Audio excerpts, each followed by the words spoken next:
혹시 터닝 포인트가 필요하시다면 오늘 이 영상을 끝까지 들어보셨으면 좋겠습니다. 제가 올해 초반에 한 대표님과 짧은 대화를 나눴는데요. 그게 지금 생각해보면 코칭이었구나 싶습니다. 저의 상황들을 말씀을 드리고 이러이러한 고민들을 가지고 있다라고 이야기를 했더니 한 3가지 정도의 조언을 해주셨는데요. 그 3가지를 저는 실행을 하고 정말 빠른 속도로 성장을 했던 것 같습니다. 그래서 오늘은 터닝 포인트가 필요한 분들께 이 3가지에 대해서 나눠드리면 또 다른 저와 비슷한 분들이 이 영상을 통해서 터닝 포인트를 경험하게 되지 않을까 싶어서 나눠보려고 합니다. 그 짧은 30분이라는 대화의 시간 속에서 한 3가지 정도가 기억에 남는데요.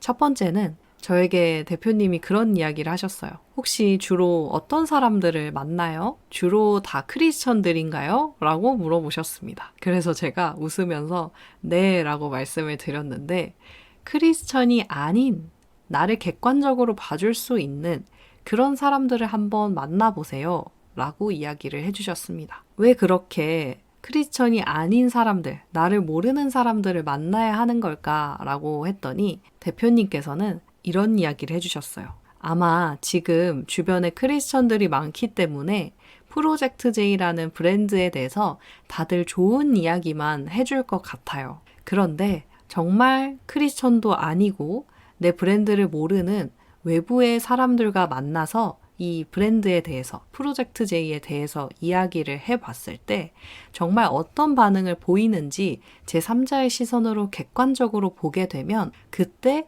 내가 이 정도 수준에 있구나. 내가 어떻게 보여지는구나가 객관적으로 보이게 될 거예요. 그러면 거기서 나의 가치라든지 이런 것들을 판단할 수 있게 되면서 무엇이 부족하고 또 어떤 부분을 잘하고 있는지 정말 선명하게 보이게 될 겁니다. 라고 이야기를 해주시더라고요. 그래서 제가 정말 신기하게 그 주에였나요? 얼마 안 돼서 정말 저를 아무도 모르는 분들을 만날 수 있는 그런 자리가 있었습니다. 거기서 대화를 나누고 저에 대해서 소개를 하는데 다들 정말 멋진 일을 하고 있다라고 하면서 여러 이야기들을 해주시는데 크리스천이 아닌 분들이 보더라도 또 공방과 관련된 일을 하지 않는 분들이 보더라도 내 브랜드는 이 정도의 또 가치가 있구나라는 것들을 되게 객관적으로 좀 받아들일 수 있는 기회가 됐었습니다. 그래서 혹시 여러분도 내가 정말 잘하고 있는 건지 잘 모르겠다, 정말 막연하다라는 생각이 드신다면 정말 나를 아무것도 모르는 사람들 틈에 들어가서 저는 이런 일을 하는 사람입니다 라고 한번 이야기를 나눠보신다면 좀 도움이 되지 않을까 싶습니다. 두 번째는요. 코칭에 탁월한 능력이 있으니까 이 길을 정말 깊이 팠으면 좋겠다 라는 이야기를 해주셨던 부분이었어요.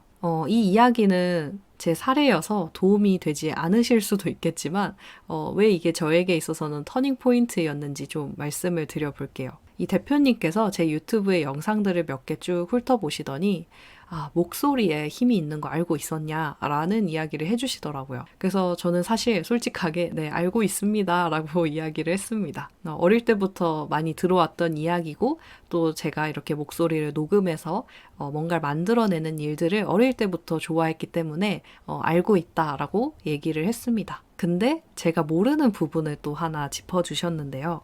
제 목소리의 장점은 다른 어떤 것보다도 권위적으로 들리지 않아서 참 따뜻하게 들린다. 그래서 좋다. 라는 이야기를 해주시더라고요. 그 생각은 사실 한 번도 해본 적 없는 생각이었습니다. 그 이야기를 듣고는 나의 강점이 이거구나.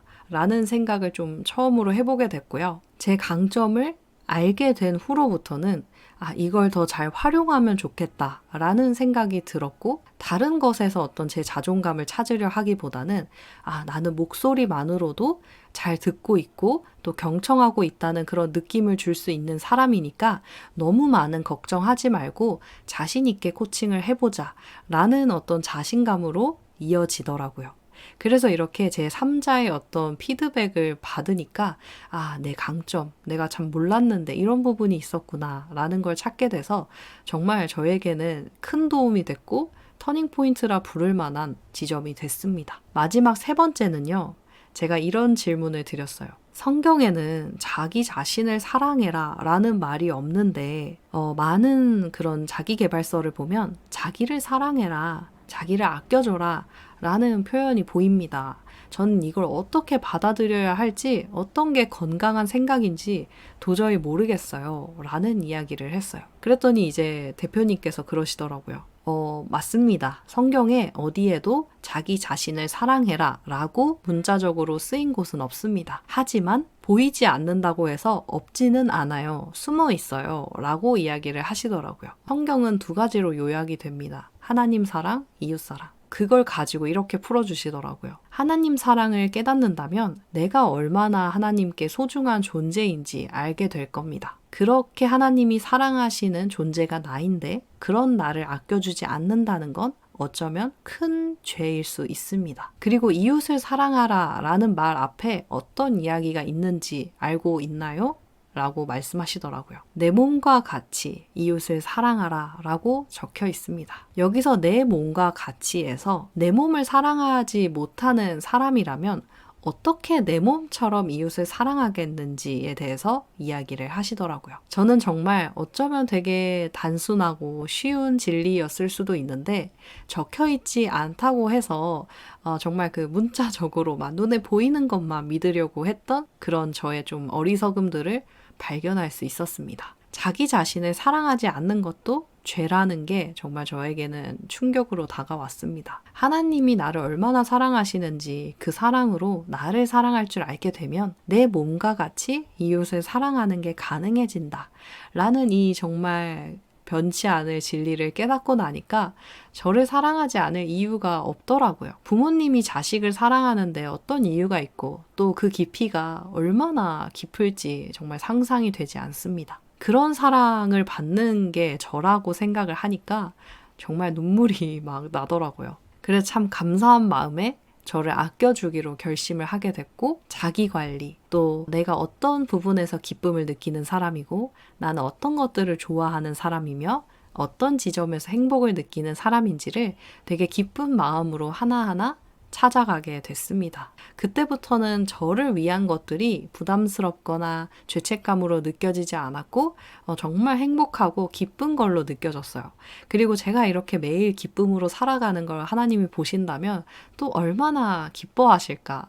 정말 눈물을 흘릴 만큼 다영이가 드디어 깨달았구나 라는 생각하시지 않을까 상상해 보니까 너무 이 마음이 따뜻해지더라고요. 그런 마음으로 사람들을 보게 되니까 나처럼 이분들도 참 귀한 존재고 누군가의 소중한 아들, 딸이고 또 더 나아가서는 하나님의 귀한 자녀들인데 그냥 그 존재 자체만으로도 너무 소중한데 뭘 가지고 판단하고 이 사람은 뭐 이런 경력이 있어서 그렇고 저렇고 라고 얘기할 수 있을까라는 생각이 들었습니다. 이 세 가지가 저에게 있어서는 정말 큰 울림들이 있는 부분이었어요. 제가 이 영상을 만드는 이유도 오늘 이 이야기들에 포함이 됩니다. 저와 비슷한 처지에 있는 분들이 조금이라도 하루라도 빨리 왜 나를 사랑해줘야 하지? 나를 사랑해도 되나? 라는 어떤 부담감이나 죄책감에서 빠져나왔으면 좋겠다. 라는 생각이 들어서이기도 하고요. 제3자의 어떤 피드백들을 좀 많이 받아보셨으면 좋겠다.